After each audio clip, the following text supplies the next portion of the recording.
Welcome to everyone. मैं राकेश कुमार आप सबका स्वागत करता हूं अपने इस चैनल पे। तो आज का टॉपिक जो हम यहां पे डिस्कस करने वाले हैं उस टॉपिक का नाम है बुक कीपिंग।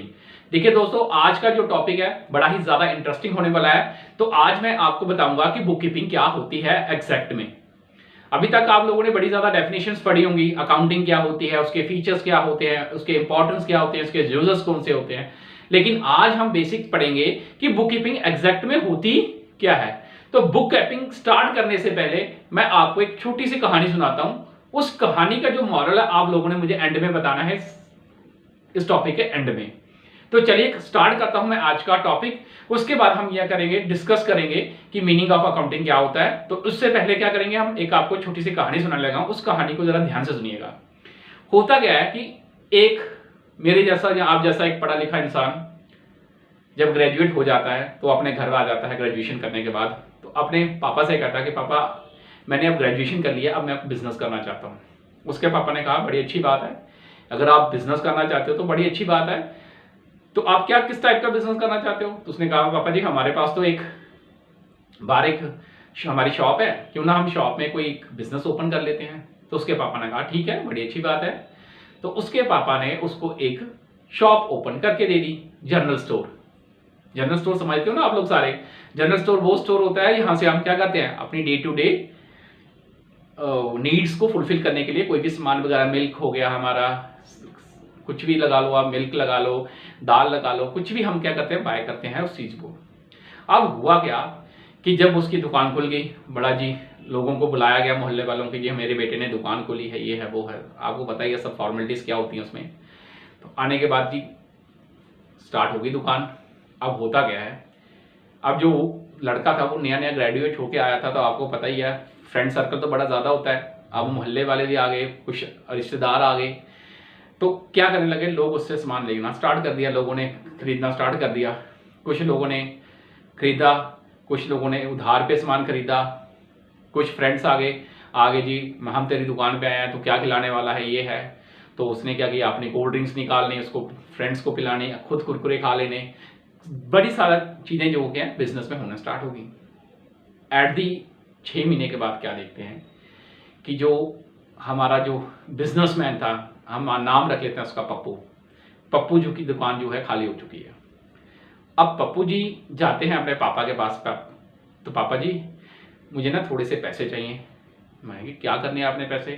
कि मुझे ना दुकान का सामान लाना है। उन्होंने कहा कि भैया मैंने तो ये 5 लाख रुपया अभी लगा के दिया है, अभी 6 महीने नहीं हुए, तो वो 5 लाख कहाँ गया? नहीं पापा जी वो मुझे ना पैसे चाहिए, मुझे सामान खत्म है। तो पापा ने पूछा भैया पैसे करने क्या आप लोगों ने? अभी तो मैंने आपको 6 महीने पहले आपकी दुकान पूरी आपको रेडी करके दी थी, तो आपने उस पैसे को छोड़ा कहाँ? अब जब उसके पापा दुकान पे जाते हैं तो देखते हैं दुकान पे तो कुछ नहीं है, दुकान तो खाली रह गई है, सामान कुछ है ही नहीं है, सब कुछ बिक चुका है, लेकिन पैसा कहाँ गया ये अभी तक नहीं पता लगा। अब मुझे बताओ कि मॉरल ऑफ द स्टोरी क्या था? मॉरल ऑफ स्टोरी ये था कि उसने अपने बिजनेस में किसी भी ट्रांजैक्शन को रिकॉर्ड नहीं किया था। मीन्स उसने कुछ भी अपने बिजनेस की ट्रांजैक्शन जो हुई थी वो उनको रिकॉर्ड ही नहीं किया था। उससे कौन सामान लेके गया, किसको उसने उधार दिया, किससे पैसा आया, किसको दिया, कौन से एक्सपेंसेस हुए, कौन सी हमारे पास इनकम आई, कौन सी डेट को क्या लाया, कुछ उसके पास रिकॉर्ड नहीं था। जब आपको उसके पास रिकॉर्ड नहीं था तो उसके पापा ने पूछा कि भैया आपने कुछ रिकॉर्ड करके रखा है कि किसको क्या दिया था? उसी टाइम एक कोई सप्लायर आ जाता है तो उससे बोलता है कि सर आपने तो मेरे पैसे पे करने हैं, तो अभी तक आपने मेरी पेमेंट नहीं की। तो उसने कहा कि भैया मैंने आपकी पेमेंट कोई देनी नहीं है। वो कहता नहीं भाई देनी है। तो उसने क्या किया, अपना एक रजिस्टर निकाला और उस रजिस्टर पे उसने क्या करके रखा था, नोट करके रखा हुआ था कितनी तारीख को मैंने कितना सामान इसको दिया था। अब जो आपको पता ही है कि जो बिजनेसमैन होते हैं वो हर एक चीज को क्या करते हैं, रिकॉर्ड करके रखते हैं। तो इस आज का टॉपिक इसी के रिलेटेड है कि आज हम पढ़ेंगे कि बुक कीपिंग क्या होती है। तो चलिए स्टार्ट करते हैं आज का टॉपिक, बुक कीपिंग। देखिए बुक कीपिंग क्या होती है। Book keeping is a part of accounting being a process of recording financial transaction in the books of account. अगर हम इस डेफिनेशन के अकॉर्डिंग चलते हैं तो इस डेफिनेशन के अकॉर्डिंग क्या कहता है कि जो बुक कीपिंग है एक पार्ट है किसका, हमारी अकाउंटिंग का। ये किसका पार्ट है, हमारी अकाउंटिंग का पार्ट है। और अब इस बुक कीपिंग में क्या होता है, बुक कीपिंग में हम क्या करते हैं, अपनी बिजनेस की जितने भी फाइनेंशियल ट्रांजेक्शंस होती हैं उनको हम क्या करते हैं, रिकॉर्ड करते हैं। मींस हम अपने बिजनेस की जितनी भी फाइनेंशियल ट्रांजेक्शंस होती हैं उनको क्या करते हैं, रिकॉर्ड करते हैं इन ए सिस्टमैटिक ऑर्डर। इन ए सिस्टमैटिक ऑर्डर हम उसे क्या करते हैं, रिकॉर्ड करते हैं। देखिए एग्जांपल लेके चलते हैं, एग्जांपल आपके लिए देखिए। फॉर एग्जांपल मैंने 1 मई 2020 में गुड्स को सोल्ड किया था। So goods sold to Ram ₹5,000। अब मैंने क्या किया, मैंने रिकॉर्ड किया हुआ था कि 1 मई 2020 को मैंने गुड्स सोल्ड किए हैं, किसको, राम को। It's mean it's my transaction, इसको मैं क्या कहूंगा, बिजनेस ट्रांजेक्शन कहूंगा। अब इस बिजनेस ट्रांजेक्शन को क्या है, मुझे क्या करना पड़ेगा, रिकॉर्ड करना पड़ेगा। तो जब हम अपनी बिजनेस ट्रांजैक्शन को इन दी बुक्स ऑफ अकाउंट रिकॉर्ड करते हैं इन ए सिस्टमैटिक वे, तो उसे हम क्या कहते हैं, बुक कीपिंग कहते हैं। अगर मैंने सारा रिकॉर्ड अपने पास रखा होगा तो तभी आके मुझे पता लगेगा कि मेरे बिजनेस में मुझे प्रॉफिट हुआ है या लॉस हुआ है। नहीं तो आप पप्पू की तरह देखते रहोगे कि मेरा जो मटेरियल था वो गया कहां, उसके बाद आपसे पूछते रह जाएंगे कि भैया मैंने 5 लाख लगाया था, कहां गया, क्योंकि पप्पू जी ने तो कुछ रिकॉर्ड किया ही नहीं था। जब पप्पू जी ने कुछ रिकॉर्ड नहीं किया था तो क्या हो गया, वो लगा गया लॉस में।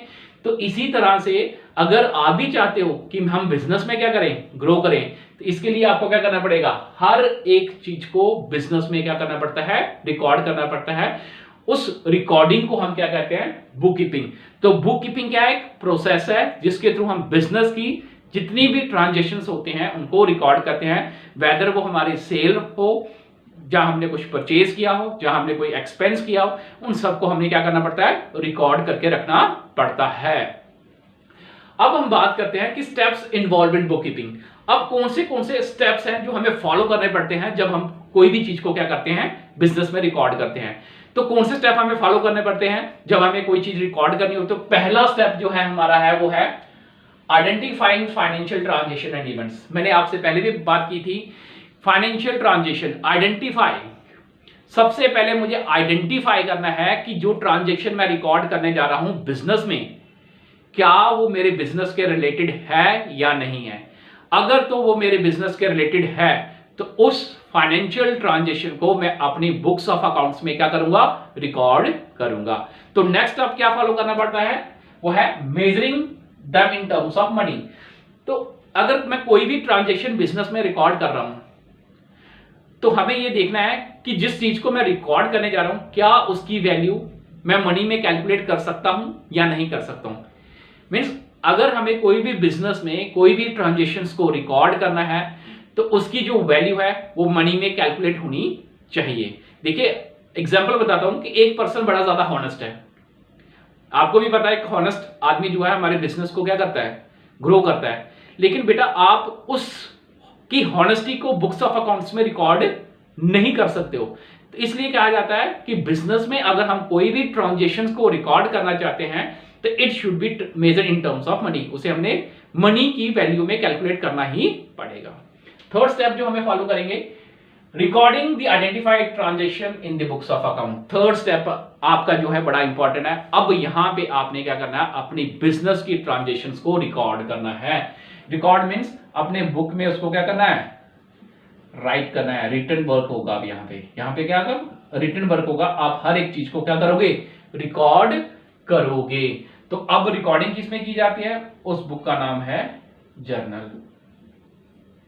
अब आपने जितनी भी फाइनेंशियल ट्रांजेक्शन्स को रिकॉर्ड करना है और किस बुक में करोगे, जर्नल में रिकॉर्ड करोगे।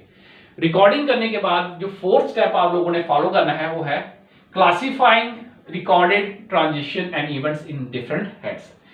आप लोगों को पता है क्लासिफाइंग का क्या मतलब होता है। क्लासिफाइंग का क्या मतलब होता है कि आपने जितनी भी बिजनेस में ट्रांजेक्शन्स को रिकॉर्ड किया है उनको आप क्या करना है, आपने सेपरेट करना है, अलग अलग करना है डिफरेंट हेड्स के अंदर।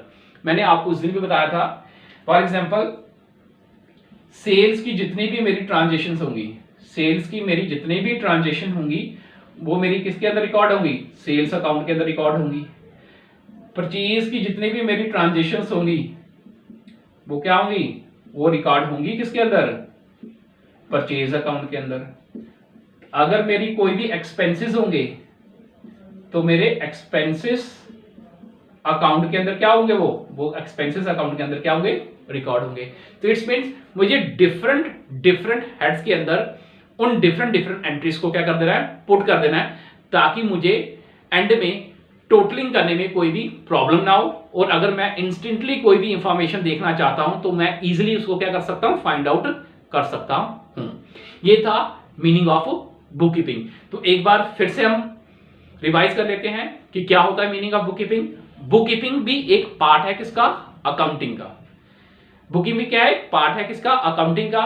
और आप कह सकते हो बुक कीपिंग एक प्रोसेस है जिसके थ्रू हम अपनी बिजनेस ट्रांजेक्शन को रिकॉर्ड करते हैं in the books of account in a systematic order. हम क्या करते हैं, उन ट्रांजेक्शन को क्या करते हैं, रिकॉर्ड करते हैं एक सिस्टमेटिक और एक प्रॉपर वे से अपने बिजनेस के अंदर। अब हमें क्या क्या स्टेप फॉलो करने पड़ते हैं। अब हमें पहला स्टेप ये फॉलो करना पड़ता है कि हमें आइडेंटिफाई करना पड़ता है कि जो ट्रांजेक्शन हम रिकॉर्ड करने जा रहे हैं बिजनेस में, क्या वो हमारे बिजनेस के रिलेटेड है या नहीं है। अगर तो वो हमारे बिजनेस के रिलेटेड है तो सेकंड स्टेप हमने जो फॉलो करना है, हमें उसे मेजर करना है इन टर्म्स ऑफ मनी। उसकी जो वैल्यू है वो हमें कैलकुलेट करनी पड़ेगी इन terms of money. Third step में हम क्या करेंगे, जब हमें आइडेंटिफाई हो गया, हमने आइडेंटिफाई कर लिया अपनी ट्रांजेक्शन को, उसके बाद हमने उसको मेजर भी कर लिया इन टर्म्स ऑफ मनी में। अब उसमें हमें क्या करना है, रिकॉर्ड करना है, उसे लिखना है अपनी अकाउंट्स की बुक्स में।